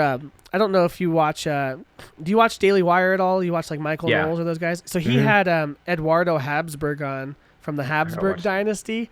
So that's Okay. like a guy who's descended from some of the Holy Roman Emperors, the Habsburg line, and he Okay. talks about that. Like when the Habsburgs ruled the Holy Roman Empire, and the ones that did it, what he calls the Habsburg way, with subsidiarity, they allowed for lots of local and autonomized rulership under a sort of, centralized head that only intervened when necessary. It went Yep. well for the Holy Roman Empire in the same way that it goes well for America when we don't have, like federal overreach and Yeah. overregulation. So it's like all those principles are like that are good about America were Christian and dare I say even Catholic first. Yeah. Which that would be And they bring that up at a bar and see how well it goes. right. Well, yeah, exactly. And I think with the Enlightenment, it just flipped it on its head, right? It Yeah. went from Christ-centered to man-centered. Yeah. And yeah, that was part of that exact line of thinking was part of that switch for me with the Hmm. whole American identity versus Catholic and Christ identity. When I was realizing that, and because I just Right. for me, like I'd grown up just idolizing our founding fathers, Sure. and like I mean, and to find out most of them were Unitarians. Yeah. They hated Catholics, especially Jefferson and Mm-hmm. Adams. Mm-hmm. Like there was some crazy letters that they wrote back and forth to each other concerning Catholics, Some nightmare and fuel. Yeah. yeah, and so yeah, it was. But I think you're exactly right because once it really goes back to that, like you're your own pope, you make your own decisions, and now you can make your own sexual decisions because there's no consequences anymore. Right. So it's still all about me, but even more, like it's just getting more focused on me. Right. And now we're in this societal turmoil where we're just full of narcissists, where it's Yeah. all me, me, me. Well, it's gone And to such an extreme too, where like the Enlightenment was sort of, it was almost okay because hyper individualism just meant everyone was like Thoreau, like going and living in the wilderness and being self reliant. But yep. now hyper individualism has gone from being like externally self reliant to internally independent, right? And so now people's self identity creation, it's like Maslow's hierarchy of needs on crack. You get to the top and it's self Yeah. actualization. But what we've taken that to mean in secular culture with this hyper individualism is you can be whatever you want to be and you can create of yourself, you can recreate yourself in whatever image you want. So it's almost Hmm. like this idolatry of the self and Yeah. turning the self into a god and like something that needs to be deified, which I'm being a little poetic with that, but not far I from know. it. You're For doing being good for the literal. YouTube algorithms there. Yeah, we're gonna get canceled right here. This is where it's gonna Yeah. get taken down, but Right. that's okay. I did Yeah. a episode interviewing my pro-life resource center around here, and Hmm. YouTube picked up on it, and it has like 5 views. I mean, it has more. It has a couple hundred, but it just like it. How long it's Did been up not compared? perform. Yeah, did not perform. So it's just part of the Yeah. game. But anyways, yeah. Yeah, it's really interesting. I remember learning a lot of that stuff too. Especially, I think one of the things that really kicked it off for me, like you had said, like seeing some of the anti-Catholic bent in our country. Because nowadays, well, I would say nowadays it's kind of rearing its head again. But for a while, it was just kind of like we were just weird. But Hmm. early in the history, like on November 5th in America, they used to build in certain towns, they'd build a giant effigy of the Pope and set it on The fire. Pope days. Yeah, the Pope days. And like Yeah. I was never taught that in school growing Yeah. up, you know? That was a big thing in Boston because it was Yeah. Boston was half Catholic, half Protestant. Right. Um, and yeah, I mean, even the reason the like even in the American Revolution for the call to go up to Canada to Quebec was basically they were using the king at that point had let the bishop of Quebec kind of run his thing, right? He was Right. letting him freely practice Catholicism there. And so that was one of actually the calls to like, hey, look, they're going to be Okay. Catholic and they're going to come down here. We got to go up there and get them. Um, That's wild. Yeah. yeah. That's So crazy. What other ways, kind of to take it a different direction as we kind of near the end of our time? You know, obviously we've been talking about how becoming Catholic has shifted our politics and how we think about that. What other ways has your life changed, you know, as an individual, as, you know, a married man, and even within your family after converting? I think for me, it's being the head of the household and the spiritual leader. Sure. Um, and not that I don't think I took that role seriously until becoming Catholic. Hmm. I think it just I feel the responsibility and the weight on my shoulders to be a better man and a better leader, right, for Right. my family and my boys than I did before. Right. And it's not that I didn't have that, but it's just a different perspective where, Sure. um, yeah, I want my boys to grow up and be great guys, but Right. I want them to be saved. And I think that's Yeah. not that that wasn't my goal, but it's like, man, I want you guys to be on fire. I don't want you just to be a nominal Catholic. I want Right. y'all to understand your faith. I want y'all to, when you go out into the world, you're just on fire for the Lord, and you Right. understand why we believe what we believe. And before, I think I would have been just comfortable if they were just Bible church. We go to church on Sunday and that's it. Right. Not And necessarily on now, fire or well formed. right. And for Sure. that to happen, the weight's on me and my wife, right? Like that's on Yep. us to be able to make sure we raise them in that fashion. Yeah, the domestic church is a very serious call and a high vocation, right? I think Yeah. about that a lot. You know, my daughter's only a year and a half old, and when they're really little, it's like basics, right? Like food, water, basic entertainment. But then as you know, now that she's like understanding words and concepts and like starting the very beginnings of speaking, I'm like, oh, this is gonna get to a whole new depth of like I'm going to have to form within her a sense of meaning and place and belonging, and make sure that's appropriately placed in the church first, so that when she's up against things out in the world that would threaten to, you know, threaten that stability and that peace that she has in Christ, she knows how to stay rooted and strong, you know. Yeah. It's a tumultuous time to be a parent in that regard too, but it's the best time to be a Catholic parent, I think, because you can root them in something so strong and stable that's withstood the test of, you know, all sorts of alternative paths for thousands of years, you know. Um, Yeah. yeah. And I mean, even the Catholic Catechism, it states, man, I wish I could remember what that is, but when it's talking about family and the role of parents, Yeah. our role is to evangelicalize our children. Yes. Like that's what it is. Right. And Yep. I take that pretty seriously. I mean, Hmm. right now I got it's funny because my 16-year-old or yeah, no, he'll be 16 next month, so we'll just say 16. Oh, is he Um getting his car, getting a license soon? no, No? he's on Okay. the autism spectrum, Oh, okay. so he's good with it. Like he likes Sure. the always doing the same thing, right? Like he's got to Yeah, have he's got his patterns pattern. Yeah. and routines. And That's great. so Catholicism just is perfect for a kid like that. Yeah, absolutely. Then I have my 9-year-old who questions everything, very Uh-huh. independent and strong-headed, and still remembers being Protestant where he didn't have to go to church. Right. And he would just go to Bible class on Sunday and have crackers and sing a few songs and play.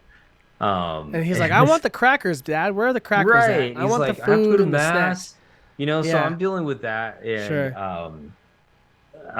But it's a good challenge, and I'm Right. up for it. Where before it was, I don't know, it's just different, and I can't. I wish I could articulate it better, Sure. but it's just a different feel. Yeah.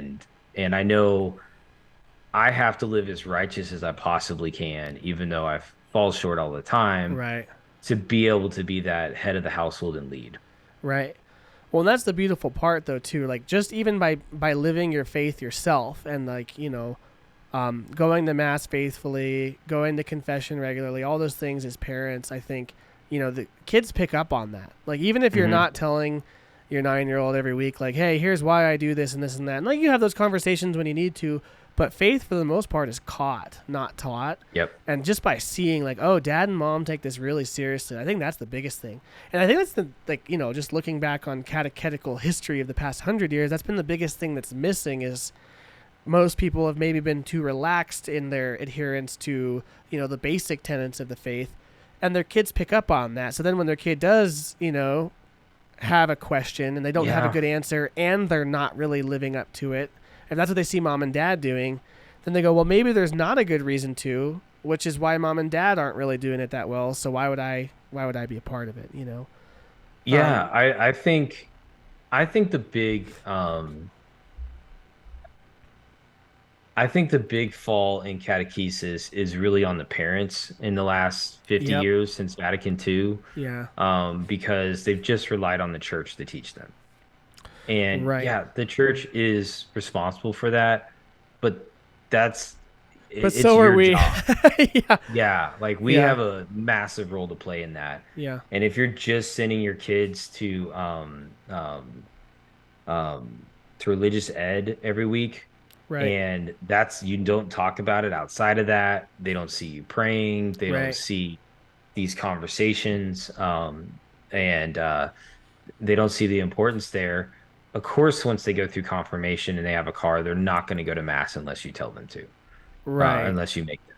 Well, a And lot of and I times, if think, it's like a later confirmation, they've already made the decision of whether or not they're going to keep going after they're outside of the house, too. yeah, We've been yeah, talking about that a lot at our church. That I think the research, my wife and my priest and a bunch of other families are kind of getting involved in, kind of revitalizing a youth program. And the research shows that by 13 years old, a kid has decided if they're going to remain in the faith they were brought up in or not. So you basically have like a ticking time clock until 13, and then you might not even know it, and in fact a lot of times the parents aren't even aware of it till they're like 16 or 17 where they're at, because that's how good yeah, kids are at being human and internalizing some of those things that they might think would cause like a disruption in their family. But yeah, they've already decided a lot of times by the time we figure it out as parents. So everything yep, you're saying is exactly right. Like, it's a important witness to bear in our own children's lives and their own lives. yep, Yeah.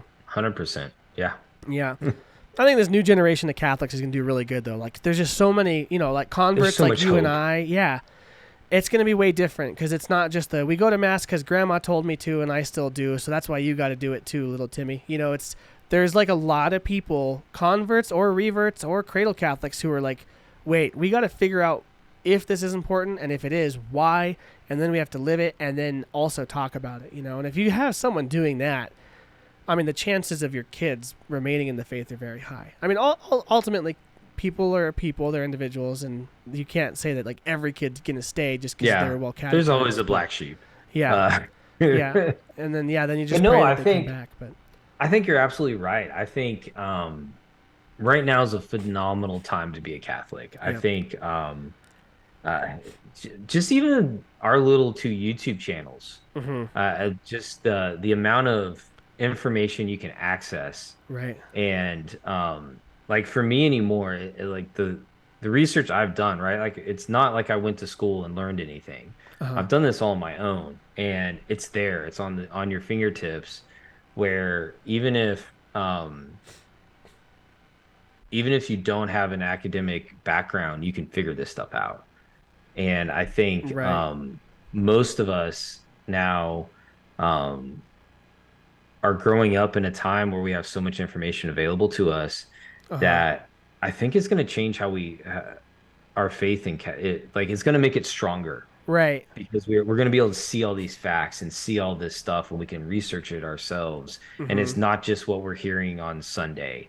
It's wow, why do we believe that? And then we can actually deep dive research it and we can pull up Uh-huh. documents without having to go to a library from the first century, right? Like it's Right. amazing.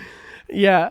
Well, and then yeah, I mean, and even just aside from the access to information, I've said this before, and I really think that we're in a golden age of Catholic scholarship. I mean, there's been such a revitalization of biblical scholarship. We kind of got past the whole historical critical, let's debunk everything and just assume that God can't do miracles and then read the Bible. We've gotten past that. And now we have like the Scott Hahns and the Brant Petries of the world who are really seriously taking the historical stuff into account. And it's just like it opens the Bible up and, Yeah. it makes it all click. And I think, yeah, the people who are seeking out those answers will find them in a way that's never before been possible. Same thing with people converting and people kind of on that path. But it's, I don't think it's a mistake, at least in a spiritual warfare sense, that in the midst of that golden age of access and scholarship, it's also the golden age of absolute crap information on the internet in an overabundance. And then something like TikTok and just distraction and malformation and digital addiction. You know what I mean? Where like Yeah. you can find all the stuff you need to become a Catholic, but it's much easier to like doom scroll on TikTok and look at memes all day. So that's A the hundred other challenge percent. we have as evangelists. So Yeah. No, yeah, you're right. And honestly, like, yeah, guys, like when you talk about the scholarship that's going on right now, like Scott Hahn, that guy is unreal. I got to go to one of his talks and he did his Road to Emmaus talk. Was that last year? I want to say he was here in Greenville. And like even in person, he's just awesome. oh yeah, that'd be Like great. I was like, I this need to is see so him someday. awesome. Yeah, he's a And tour de yeah, force for real. yeah, he's one of those guys that's so kind-hearted, but so brilliant at the same time. I wonder if that's a struggle of his. It doesn't Sure. seem to be, but I bet it is like that pride struggle. Sure. He seems very well grounded though. Like he almost like Yeah, there's no pretentiousness at all when you hear him speak. So yeah, it must have been an amazing journey to get yeah, to that point. He seems very sanctified. He'd probably be yes, the first to say that he's not too. But right, right. And I've heard him say that because I remember it was one of Matt Fratt's interviews with him that sure. he was like, I'm sure the Hans are levitating while they're praying the rosary. Like, Yep. yeah. That's So, funny. but yeah, Yeah, dude, what a time to be Catholic. What a time to be a Catholic YouTuber. It's kind of fun. Like, I feel like ever since starting my channel and then encountering, people like yourself, it seems like for a while the only Catholic content was like Ascension Press and like Brant Petrie's channel and then like the St. Paul Center, EWTN, and then Matt Frad, right? And now yeah. there's like this wellspring of independent Catholic content. Oh, Catholic answers, obviously, but yeah, there's like these new creators all just springing up out of nowhere, and I mean, it's becoming. I can't tell if that's because I've now started creating Catholic content, or if it seems to be probably a bit of both. Like I'm finding people that have maybe been around for a while, but it also seems like 2 or 3 years, like the past 2 or 3 years, there's been so many new Yeah. content creators. It's something And I that's happening. and I feel like conversions have gone up, and I think Yeah, it's that guys too. like us Yeah, that basically are like, wow, I didn't know all this stuff. I got to yeah. talk about it. Yeah, Um, exactly. Yeah. Whether anyone's listening to me, who knows? But right, and for me, it's like, yeah, I think we had this conversation towards after we stopped recording on yeah, my interview with you, but sometimes you get mixed up in the views and trying to uh, figure that out. But it was funny because I always say if I convert one person, the hours of content that I've put out is totally worth it if I don't ever get monetized or I don't ever blow up or absolutely. I Yeah, don't care. right. And I got a message on Facebook from somebody that I mean, I'm sure I'm not the only one, but she's like, "Hey, I Sure. want to thank you," because she reached out for me for questions she had Uh huh. on just different topics, and she's like, "Yeah, we got confirmed this last I Oh think it was wow! this Praise God. Easter," and she sent me the link. I haven't watched the her conversion yet, Yeah. but man, it's a great time because it's just praise be to God, because Hmm. it's not me. Like Right. it ain't me. Like I know it's not. When stuff like that Sure. happens, and it's just it's fun. Like I enjoy doing these conversations and Oh talking yeah. about the faith and coming up with trying to come up with new ideas for videos. Yep. Whenever my kids let me record. Uh, Have you had it happen yet where you have just like a bomb idea and then someone like Michael Lofton or Trent Horn releases the video first? Because I've had that happen like 6 times now, and it's always Michael Lofton. So I got to call you out, Mr. Lofton. But no, Trent Horn's done it once or twice, which like I mean they're doing it full time, so of course they're churning it out. But like there was a couple where I'm like, I have the coolest idea, and then I'm like trying to get it together, and then the next day I see a Reason in Theology video post. I'm like, dang it. Which is kind of I've an had odd that experience. close to where it's Yeah, like, oh, this is a really good topic I need to do this on. sure. And then I'll start, doing research on it. And I'm like, oh, I wonder if anybody's done a video on this. Then I'll find like a video with, a few 100,000 views from Yeah, somebody. yeah. And it's just like, okay, well, maybe I'll do a different topic. I don't know. If there is a But theological topic, Mike Lofton has covered it. yeah, It's so, yeah, 100%. Yeah. yeah, it's funny. Yeah, and I think, but I think I would encourage you to still do it, right? Oh, Because somebody totally, might totally. not um, reach, somebody might not ever fall on his channel where they might Right. accidentally go on yours. Yeah, the You algorithm never does know. work in mysterious ways like that sometimes too. It really does. That's what I've done with all of It them. I've just does. kind of pocketed them, and I'm like, well, like 6 months or 8 months or whatever, I'll do it because you don't want to be like the next day releasing the same video because then everyone's gonna be like, wait a minute.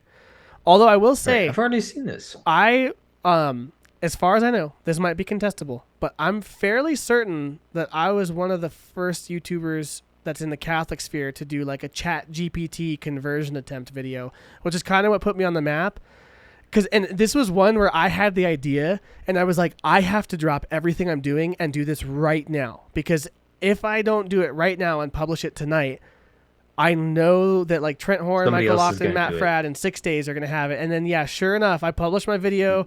That's kind of what actually like put me on the map. And then I think it was like literally 6 days later, Michael Lofton goes live and was trying to convert Chat GPT, and I was like, oh, I beat him. And I'm this tiny For little once. nobody channel. And he actually commented on it. He's like, nice, LOL. And I pinned his comment. It's like, okay, I've made it. I've made it. I beat you. Yeah, yeah, which is funny because then Chat GPT videos was like all the rage for like months. I think Frad was Right. doing some, and I think And then everyone's done one. it's so y'all are listening to Inside Baseball here a little bit on this with YouTubing, but it's like then you have that inner like, do I want to do the trendy video right now or do I Yeah, not? Like, you right, know, right. Yeah, but that's yeah, tough. I always fall off the trends. I try to do them occasionally, but I'm usually like, oh yeah, I'll do a video, and then it's 2 weeks, and then I did a Prager reaction video. And I waited too long, and so then everyone was sick of it, and so it didn't get good views. And that's just kind of how it happens. You got to jump on those yeah, quick, but yeah. yeah, What I find interesting is the topics that don't get views. yeah, When they're theology topics. yep, And the ones that surprised me because it for me, like the Eucharist was the big calling card, right? That sure, really sunk it in to make me join the Catholic Church. uh And it huh, should be. That's like the point of Mass, right? right. But I find that my Eucharist videos, for whatever reason, and I've tried to title them different or make them inflammatory, or like I think A the little last one I clickbaity, did, yeah. oh, totally. The last one I did is why do Protestants reject Christ? Like I think that's what my Ooh, initial title yeah. was, right? Wow, that's And I juicy. changed it to make it a little softer. So I Sure, was like, that's not what my channel's about. So sure, like I changed it. But it's just interesting. Like some of those topics, you're like, this is really important stuff. Like, why isn't this getting views? right, Especially with this Eucharistic revival that we're supposed to be going through right now. So I don't right. know. Yeah, it is. It is kind of funny. I am trying to become the master of the inflammatory titles. I have one. I'm pulling it up here. By the time this is out, no, this should be before this video post, so everyone can go watch it and help it do well. I have a clip. So my very first ever video was like a long form discussion with my friend Steven and I on my Yep. conversion. And recently, just to kind of like fill some gaps, we've been going back through those and cutting clips out and posting those clips just because we never did that at first. And I have one coming out soon that's called John Calvin Sent Me to Therapy. So I think, which is true. It is technically true. I just, for the record, want to state that. But that type of title, I'm like, I'll be interested to see how that does. So people in the comments watching this video after that one has released can let me know if that was a good title or not. But and then the thumbnail is going to be great. I can't wait for it because it's the picture of me like, you know, doing the YouTuber point thing. Yeah. And then we edited together this picture of a therapist putting her arm around a drawing of John Calvin. I'm so excited, everybody. I now watch That's for awesome. it when it comes out because it's like my wife is a thumbnail master. She actually makes all of our thumbnails these days because I was doing it and just being really lazy. And she's like way more creative than I am. And she'll send me thumbnails and I'm like, that's really funny. And she's like, is it too far? I'm like, yes, but we're gonna post it, you know? Yeah. So I'm really excited to see that one come out though, because I'm like, well, you'll see it. I'll see if I can send it to you after this actually. Totally, I got to do my video then because I was thinking Martin Luther made me Catholic. Yes, do it. Yeah, and you can have him like shoving you into a church. Yeah. Martin Luther made me Catholic. In the negative sense, though, right? Like that you were like, this guy, this guy's not right. I've got to be Catholic now. I had a similar experience with Luther for sure. He went from homeboy to no thanks very fast. Like once you start reading some of those quotes and some of his methodology and stuff. Yeah, reading his sermons and stuff. Dude, he was inflammatory. And when I found out he was making like political cartoons of the Pope with like a piece of poo as his hat instead of the papal tiara, I was like, wow. Yeah. It's kind of funny, but it's also pretty bad. Right. You know? Yeah. So interesting. Yeah.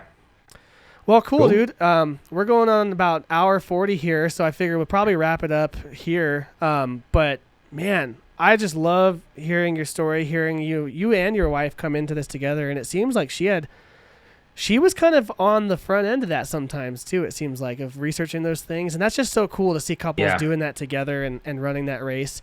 I know a lot of times when people come into the church, if one person's way ahead, it's kind of like a difficult thing to navigate. But our stories are similar in that our wives were kind of lockstep with us the whole time, which is great. Yeah, it's a blessing, 100%. Like that would have been awful, having to convert and then wait for your wife to follow you. Yeah, it's a difficult thing. I know some people who have to, that's kind of like their cross to bear, and that's, you know, it's a challenge, but you can make it work. But yeah, it's nice having your wife in mass with you. My wife, at least, is a way better saint than I am too. I mean, she's canonizable right now, whereas they would have some questions, you know, about my life. Exactly. So, my wife's prayer life is so much better than mine. I don't know how they like do every it. night, It's so consistent and devoted. Yeah. Yeah, and I'm just, oh wait, I got to do this, you know. Yeah, I'm always mumbling off a rosary or an exam and then falling asleep and yep.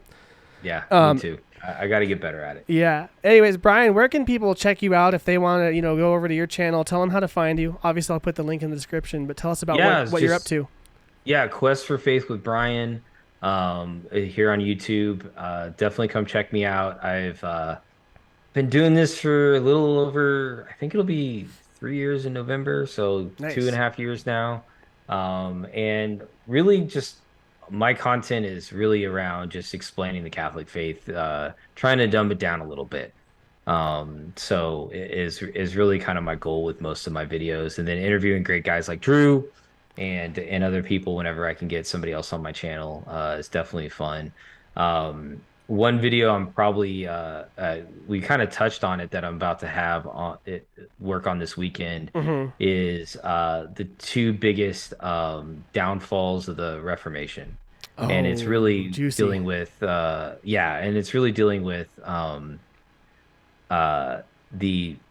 not baptizing infants and the contraceptive stuff. Yeah, that's going to be a great video. It's cool. Yeah, so that's my next to do. So that's awesome. Well, everybody head over to Bryan's channel, shoot him a subscribe, watch some of his videos. If you want to see more of my ugly mug, that's on there from a pretty recent interview, and you can hear more about my conversion. Thanks again for watching, everybody. If you like more of our content on this channel, please hit subscribe and that notification bell We've got some interesting interviews coming up after this one as well, so be sure to stick around. And then also, we recently just launched our locals page. So if you want to dive into the community a little deeper and just see some of that behind the scenes content, head over to drewthecatholic.locals.com. You can join for free. You don't have to pay me to be in there. There's some stuff posted for free. But if you are someone who's looking to support the channel financially, there's some goodies in there for you as well. We'll be doing monthly Zoom calls to hang out with everybody in the locals, and play games and just kind of chat and things like that. But thanks again for checking us out, and we will see you guys on the next one. Thanks.